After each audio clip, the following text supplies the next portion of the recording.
পুরনো যে কটা বিশ্বকাপের কথা চট করে আপনার মাথায় আসে তার ভেতরে ১৯৫০ একটা, আর ওই বিশ্বকাপের কথা এলেই চলে আসে মারাকানা জয়ের কথাও।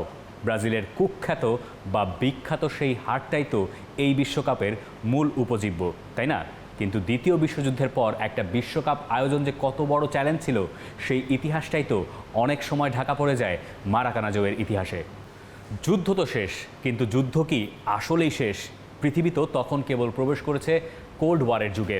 তবে পৃথিবী ততদিনে বাঁচার উপকরণও খুঁজতে শুরু করে দিয়েছে। উপকরণ তারা খুঁজেও পাচ্ছিল, তার ভেতর একটা ছিল ফুটবল। ১৯৪২ আর ১৯৪৬ বিশ্বকাপ মাঠে গড়ায়নি দ্বিতীয় বিশ্বযুদ্ধের জন্য। ৪২-এর বিশ্বকাপ হওয়ার কথা ছিল হয় জার্মানি নয় ব্রাজিলে, কিন্তু ৫০-এ গিয়ে আর বিশ্বকাপ আয়োজক দেশ খুঁজে পাওয়া যাচ্ছিল না। খুব স্বাভাবিকভাবেই একটা বিশ্বযুদ্ধের পর সবাই ব্যস্ত ছিল দেশ গড়া নিয়ে।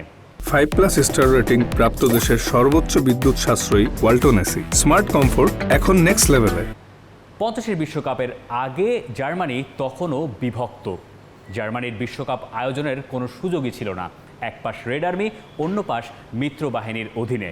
অন্যদিকে ব্রাজিলকে বহু কষ্টে রাজি করানো গেল বিশ্বকাপ আয়োজন করতে, এবং সে কারণেই এক বছর পিছিয়ে ১৯৪৯ থেকে ৫০-এ নিয়ে যাওয়া হয়েছিল ওই বিশ্বকাপটা। ফ্রেঞ্চদের অধীনে থাকা জার্মানি আরেক ভাগ সারল্যান্ড বিশ্বকাপের আগে ফিফার অন্তর্ভুক্ত হয়েছিল বটে, কিন্তু বিশ্বকাপে সুযোগ নেই ওদেরও।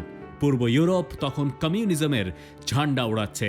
আগের দুই বিশ্বকাপের ফাইনালিস্ট হাঙ্গেরি আর চেকোস্লোভাকিয়াও মুখ ফিরিয়ে নিয়েছিল। দক্ষিণ আমেরিকায় আরও একবার নেই আর্জেন্টিনা। এবার তাদের দ্বন্দ্ব ব্রাজিল ফুটবল ফেডারেশনের সঙ্গে। সেই কারণ দেখিয়ে টানা দ্বিতীয়বার বিশ্বকাপ বর্জন প্রথম বিশ্বকাপের ফাইনালিস্টদের। এতদিন বিশ্বকাপ থেকে নিজেদের গুটিয়ে রেখেছিল ইংল্যান্ড। ব্রিটেনে তখন হতো বিখ্যাত এক টুর্নামেন্ট, ব্রিটিশ হোম চ্যাম্পিয়নশিপ, অর্থাৎ ব্রিটেনের দলগুলো অংশ নিত তাতে। ১৯৪৯-এর হোম চ্যাম্পিয়নশিপের প্রথম ও দ্বিতীয় দল খেলবে বিশ্বকাপে। ইংল্যান্ড প্রথম হলো বটে, চলে গেল বিশ্বকাপেও। যে খেলাকে ইংলিশরা নিজেদের সম্পত্তি ভাবত, সেই খেলার বিশ্বকাপে অবশেষে অংশ নিচ্ছে ইংলিশরা। স্কটল্যান্ড সেবার হয়েছিল দ্বিতীয়। ফিফার নিয়মে ১ আর ২ নম্বর দল খেলতে পারবে বিশ্বকাপে, চাইলেই বিশ্বকাপ খেলতেই পারত স্কটিশরা। কিন্তু ইংলিশদের কাছে পরাজয়ে আঁতে ঘা লেগেছিল স্কটিশ ফুটবল অ্যাসোসিয়েশনের। দ্বিতীয় হয়ে বিশ্বকাপে খেলতে যাবে না স্কটল্যান্ড। সুযোগ পেয়েও মুখ ফিরিয়ে নিয়েছিল তুরস্ক, মুখ ফিরিয়ে নিয়েছিল ভারতও। সেই ভারত এখনো পর্যন্ত দেখেনি বিশ্বকাপের মুখ। ভারত আসলে কেন বিশ্বকাপে খেলতে গেল না? অনেকেই দাবি করেন যে খালি পায়ে খেলতে না দেওয়ার প্রতিবাদে ভারত সেবার বিশ্বকাপ বর্জন করেছিল, যদিও এই কথার সত্যতা ইতিহাসে সেভাবে খুঁজে পাওয়া যায় না। এ কথা অবশ্য সত্যি যে ওই বিশ্বকাপের আগে এবং পরে দুটো অলিম্পিকেই ভারত ফুটবল দল মাঠে খেলেছিল খালি পায়ে, কিন্তু ফিফা তাদেরকে বারবার সতর্কও করে দিয়েছিল যে খালি পায়ে ফুটবল খেলাটা উচিত হচ্ছে না। আসলে সত্যি কথা, ভারত বিশ্বকাপকে সেভাবে পাত্তাই দিচ্ছিল না তখনও। তাদের কাছে তখনও সর্বোচ্চ আসর অলিম্পিকই। ইতালি বিশ্বকাপের ডিফেন্ডিং চ্যাম্পিয়ন, কিন্তু সেটাও তো প্রায় এক যুগ আগের ঘটনা। ততদিনে পুরো বিশ্বের চেহারাই পাল্টে গেছে, কিন্তু ইতালি পাল্টে গেল অন্য এক কারণে, একটা হৃদয় বিদারক দুর্ঘটনায়। ৪ মে ১৯৪৯, একটা প্রীতি ম্যাচ খেলে পর্তুগাল থেকে ইতালিতে ফিরছিল তোরিনো। ওই ক্লাবের প্রায় সবাই ইতালির জাতীয় দলের ফুটবলার। তুরিনে ল্যান্ড করার কিছুক্ষণ আগে পাহাড়ের ওপরে থাকা এক গির্জার ওপর গিয়ে আছড়ে পড়ে ইতালিয়ান এয়ারলাইন্সের সেই বিমান। প্লেয়ার, কোচিং স্টাফ, সাংবাদিক সহ বিমানে থাকা ৩০ জনের সবাই প্রাণ হারিয়েছিলেন মর্মান্তিক ওই দুর্ঘটনায়। তাতে একরকম নিঃশেষ হয়ে গিয়েছিল ইতালির গোটা ফুটবলটাই। তরুণ সব ফুটবলারদেরকে এনে এক বছরের মাথায় ইতালি জোড়াতালি দিয়ে বানালো একটা দল। ওই ভাঙাচোরা দল নিয়েই ইতালি গেল বিশ্বকাপ খেলতে। কিন্তু এবার আর বিমান যাত্রা নয়। বিমান যাত্রাটা তখন ইতালিয়ানদের কাছে একটা ট্রমার নাম। 20 বছর আগে প্রথম বিশ্বকাপে ইতালি অংশ নেয়নি। সেবার সব দল উরুগুয়ে গিয়েছিল জাহাজে চেপে। 20 বছর পর যেন আরও 20 বছর পিছিয়ে পড়ল ইতালি। বিমানের বদলে ইতালি ব্রাজিল যাত্রা করেছিল একটা জাহাজে চেপে। দর্শক টানতে বিশ্বকাপের ফরম্যাট পাল্টে ফেলেছিল আয়োজকরা। গ্রুপ 1 আর 2-তে 4টা করে দেশ, স্বাগতিক ব্রাজিল, সুইজারল্যান্ড, ইস্টার্ন ইউরোপের একমাত্র প্রতিনিধি ইউগোস্লাভিয়া আর মেক্সিকো একই গ্রুপে। গ্রুপ 3-তে দল 3টা আর 4-এ 2টা। উরুগুয়ের ম্যাচ ছিল কেবল বলিভিয়ার সঙ্গে।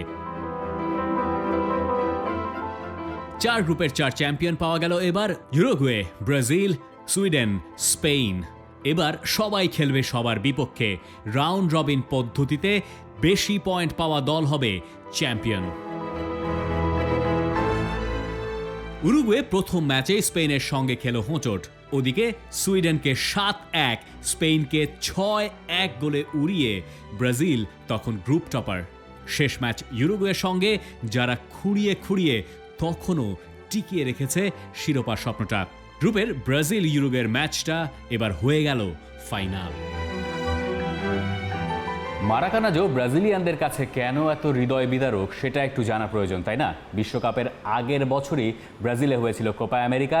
সেটা রেকর্ড সংখ্যক গোল দিয়ে জিতে নিয়েছিল ব্রাজিল। বিশ্বকাপ ফাইনালের আগ পর্যন্ত ব্রাজিল গোল করেছিল সবচেয়ে বেশি, 19টা।